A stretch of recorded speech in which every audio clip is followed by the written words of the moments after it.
मगर कभी तुम ये तो सोचो कि इस देश का क्या होगा। तुमको नौकरी नहीं मिल रही है मगर आपको इस पे काम पे लगा दिए। मेरे अजीज दोस्तों और बुजुर्गों, अफसोस होता है इस बात पर, निहायत ही अफसोस होता है कि आज आप देखते हैं कि उत्तराखंड में एक हमारे हिंदू नौजवान ने, जिसका नाम क्या था, क्या नाम था, जोर से बोलो, नहीं सुनाई नहीं दिया, जोर से बोलो, दीपक कुमार नाम था उसका। हाँ वो भी उन्होंने बोले उन्होंने। अब मीडिया वाले उसके घर को जा रहे तो पुलिस सामने ठहरी, नहीं यू कांट गो, आप नहीं जा सकते, आप जा ही नहीं सकते। अरे कहे क्यों भाई, क्या हुआ? अरे उन्हें मीडिया मिलना चाह, नहीं मिल सकते। अरे क्यों नहीं मिल सकते? आखिर क्यों तुम उसको छुपा के रखे? वो उसका जुर्म सिर्फ यही था कि 70 साला वकील साहब की दुकान पे जाके बाबा एड्रेस लिखा हुआ था। तो ये बजरंग दल के लोग जाके बोले नाम निकालो बाबा। अच्छा ये बाबा कहां से आया? फारसी का लफ्ज है, ये फारसी का लफ्ज है बाबा। ये नहीं तो निकाल देना। ये दीपक साहब आए, आकर उन्होंने कहा ये 30 साल से दुकान यहां पर है, तुम कुछ भी नहीं कर सकते। ये बांकड़े पहलवान भाग गए।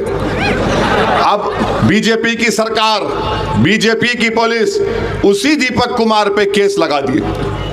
क्या गलत किया था बोलो? वो एक गरीब मजलूम की मदद करना गुनाह है क्या?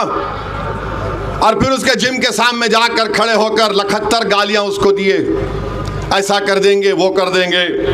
बहरहाल ये हमारे देश में हो रहा है। तो इसीलिए मैंने आपसे कहा था कि जहां पर भारत को एक ट्रस्ट की जरूरत थी, एतमाद की जरूरत थी, बीजेपी ने शक को आम कर दिया। जहां पर भारत में सच्चाई की जरूरत थी, बीजेपी ने झूठ को आम कर दिया। जहां पर लोग अपना सीना चौड़ा करके फख्र महसूस कर रहे थे कि वहां पर आपने उनको उनके मुकद्दर में जिल्लत और रुसवाई दे दी। हद तो ये हो गया मेरे अजीज दोस्तों और बुजुर्गों। क्या हो गया आपको बता रहा हूं कि आसाम के चीफ मिनिस्टर बीजेपी के हैं। क्या कोई चीफ मिनिस्टर ऐसा बोल सकता है कि मियां अगर ऑटो में ड्राइवर होगा, 5 रुपए बिल हुआ तो तुम 4 रुपए देना उसको?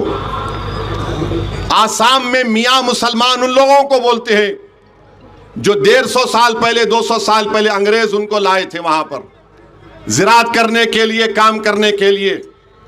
उनका कसूर एक ही है, भारत के नागरिक हैं, सिटीजन हैं। वो बंगाली जबान में बोलते। तो आसाम के मुख्यमंत्री बोलते हैं अगर तुम मियां के ऑटो में गए, 5 रुपए बिल हुआ तो 4 रुपए दो। अब मैं बीजेपी और भारत के प्रधानमंत्री वजीर आजम से पूछना चाहता हूं, आप विकसित भारत बोलते हैं, आप बोलते हैं कि हम तीसरी बड़ी इकोनॉमी बन जाएंगे, आप बोलते हैं कि हम सुपर पावर बनेंगे, हम चांद पर अपना आशियाना बनाएंगे, हम फुला कर देंगे। अरे चांद पर अगर आशियाना बनाना है तो 1 रुपये के लिए कहीं को बोल रहा रे? चांद पे घर बनाने का है, 1 रुपया नहीं देना कहते उसको। चाइना से मुकाबला करना है, 5 रुपए हुआ तो 4 रुपए दो। तुम कितने छोटे हैं आसाम के मुख्यमंत्री। तुम तो भारत के बाबा साहेब अंबेडकर के बनाए हुए संविधान पर तुमने ओथ लिया, मैं भी लिया अल्लाह के नाम पर। तुम्हारी नजर में सब बराबर होना, मगर आसाम का मुख्यमंत्री बीजेपी का कहता है ये मियां है, इनको अगर वोट डालना है तो बांग्लादेश में जाके वोट डालो। क्या बात है बताओ आप? उनका जुर्म क्या है मगर इनको जलील और रुसवा करना। और फिर आप बार बार बोलते हैं इस प्रेसिडेंट एड्रेस में, हमारे मुल्क की प्रेसिडेंट पार्लियामेंट में खड़े होकर कहा था, क्या कहा था कि हम भारत में सबको साथ लेकर चलना चाहते हैं। कहां चल रहे आप तो मियां के नाम से नफरत करते हैं। आसाम में इतनी बड़ी आबादी है बंगाली बोलने वाले मुसलमानों की, और उनके बारे में ऐसा बोला जा रहा है। ये क्यों बोल रहे हैं हेमंत बिस्वा शर्मा, आसाम के वजीर आला? क्योंकि वो मुसलमानों के खिलाफ नफरत पैदा कर रहे हैं, रेडिकलाइज कर रहे हैं अक्सरती तबके के लोगों को। ये देखो, ये वो लोग हैं बांग्लादेश से आए हैं,